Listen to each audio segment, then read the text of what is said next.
From Drop Biscuit Studios and the people who brought you Wondery's Inside Jaws, Inside The Exorcist, and Inside Psycho comes You Talking to Me? Bite-sized Hollywood history with plenty of bite.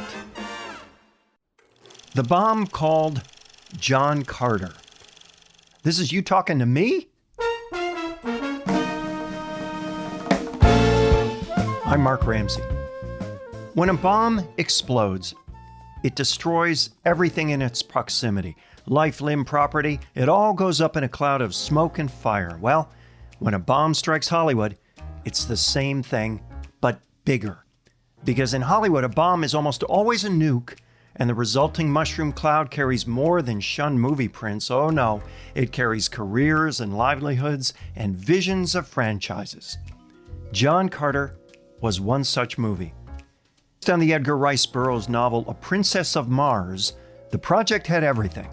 It was from the same imagination that produced Tarzan, for God's sake. It was part of a series of novels, each ripe for adaptation to film. Stories so influential, they were the inspiration for some of our most iconic sci-fi epics, from Star Wars to Dune. What could possibly go wrong? Well, despite the noble pedigrees involved, the answer is everything. When the movie was released, or some might say when it escaped into the theaters a decade ago, it was savaged by the critics and ignored by audiences. It has since become a legendary bomb, whispered in the same breath as Ishtar and Heaven's Gate. How did it all go off the rails? Director Andrew Stanton was hot. He was a lifelong fan of the Burroughs novels and one of Pixar's animation stars. He had written and directed Finding Nemo and WALL-E, massive commercial and critical hits both. Now was his opportunity to stretch into live action. But first, he had to sell Disney brass on the idea of acquiring the rights. This has the potential to be a big franchise, he told them. Don't let it fall into the public domain. God forbid. Disney trusted Stanton, so what the heck? They locked down the rights.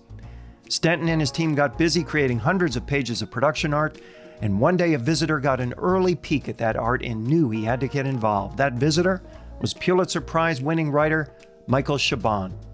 After the visit, Chabon jumped into a car beside Stanton. That's when Stanton turned to him and said, "So you want to go to Mars?" "Why, yes, I do." But who would play John Carter himself? "We saw everybody," Stanton said. Tom Cruise was interested, but Stanton already had his choice. And it was Taylor Kitsch, who had starred in the TV series Friday Night Lights and, frankly, not a lot since then. Kitsch was an actor Stanton could see growing with the role as the franchise grew over the next decade. Talk about counting your chickens before they're hatched. Other notables were added to the cast: Bryan Cranston, Willem Dafoe, Samantha Morton. Trouble began when shooting began. The expansive, warm weather exteriors were sacrificed to save a few bucks, and cast and crew were dispatched to indoor studios in London in the middle of winter. Meanwhile, Stanton had spent so much time in animation, he was busy adjusting to the massive live-action production. Still, he loved the shoot, as did most of the cast and crew on it. It was not an especially troubled shoot. Like many big-budget flicks, there was budget for so-called additional photography, but in this case, that additional photography came a year later, suggesting that Stanton couldn't handle the project. One crew member joked that they had shot the entire movie, quote, at least twice. And then Lionsgate's Conan the Barbarian was released, with up-and-comer Jason Momoa at the helm.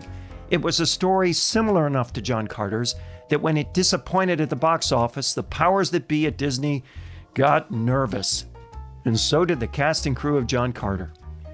At Disney, the studio chief who greenlit John Carter was replaced. Now a new team was in charge of marketing a film they didn't appreciate, understand, like, or even care about. Meanwhile, this was at a time when Disney CEO Bob Iger was courting George Lucas to purchase Lucasfilm. And a Disney that owned Lucasfilm and the Star Wars franchise was not the same Disney that would invest heavily to establish a franchise for John Carter. It was time to build a marketing plan, and the movie, based on a book called A Princess of Mars, was retitled John Carter of Mars. Otherwise, as Stanton later explained, not one single boy would go to it. And that title evolved further to the pithier John Carter. Uh-oh. Disney had Mission to Mars and Mars Needs Moms, and then there's Mars Attacks, Disappointments All. Mars is bad luck. Strike Mars. Michael Chabon was appalled. Oh, fuck, this is not good. We may be in trouble here, he said to himself. Out came the trailer, and out came the knives. No mention of the considerable achievements of the creative team. No Stanton, no Burroughs, no Chabon. No indication of the legacy of the stories and their impact on popular culture. It was just another sci-fi movie named after some guy named John. This was followed by dumb promotional ideas like, "Are you the real John Carter?" contest. If that was your name, you go to a secret screening of the film. Whoopee! And then there was the Super Bowl spot set to a Led Zeppelin tune. Meanwhile, all the famous Disney tie-in merchandise at parks and retail and the primetime TV specials all skipped. Actor Lynn Collins remembered walking the red carpet that day the movie premiered, a few paces behind Taylor Kitsch. She saw Kitsch walk towards Disney executive Rich Ross, who whispered something to him. He said something to Taylor, and Taylor kind of took a step back and started to walk away, she said. And then I stopped and I was like, what just happened? And he said, it's a disaster. He just told me it's going to be a fucking disaster. And we still had to go down the press line.